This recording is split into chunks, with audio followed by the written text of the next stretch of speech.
Teaching is my passion.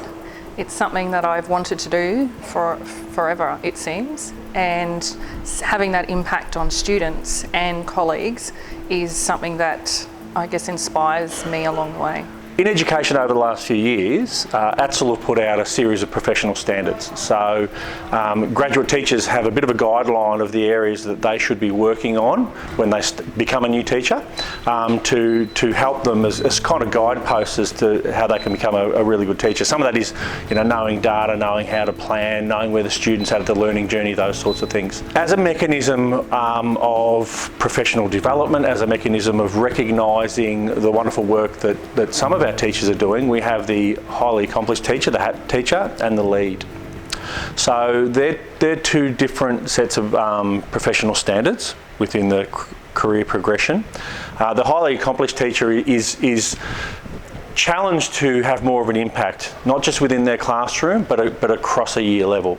So someone going for a highly accomplished teacher has a number of standards they have to meet, but you're really demonstrating that you have had an impact across your year level. In 2016, our school started a professional learning journey, and along that process I applied for a CES scholarship with Robin Ari, and that gave me the opportunity to start an evidence collection, and became very evident that I needed to learn more about the standards. And throughout that process we endeavoured on data research and reading intervention, and we had lots of successes out of that.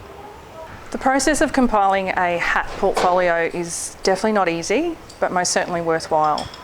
As a teacher, you learn so much about yourself and where your strengths are and where some areas of growth are as well. You need to have really strong priorities with time management, finding those greater pieces of evidence and those stronger pieces of evidence. The evidence collection is based on your teaching practice, how you support your colleagues, and your professional learning along the way.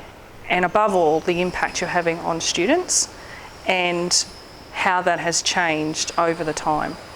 And writing precise annotations for an audience that doesn't know you is one of the hardest parts of compiling the portfolio. Throughout the submission process, I was very fortunate to have some Porter colleagues with me along the way. We were able to meet on a regular basis. That was both here at school and at CES, and that made a very big difference to our understanding of the standards and also putting together the whole portfolio ready for submission. To compile the portfolio would have been around 6 months to just do the compilation of evidence, and the evidence collection itself took around 2 years. So it's a definite work in progress, and you get and you refine as you go along. At the time of submission, there's a number of emotions that you feel. So there's relief once it's finally gone. There's pride in knowing that you've done your best work. And then comes the anxiety, and that comes with the waiting process. So at the moment, it's all a bit surreal. And if I were to say anything, maybe I'm quietly proud of the achievement. I think one of the wonderful things about Madonna achieving HAT is that she is now a bit of a role model for other educators to challenge themselves to not just be great educators within their classroom, but to challenge themselves, to stretch themselves out to have that greater influence. I would encourage other educators who are confident in their practice to take up the challenge. It's starting to grow a culture of influence, of impact. Thinking outside of our classrooms and thinking of,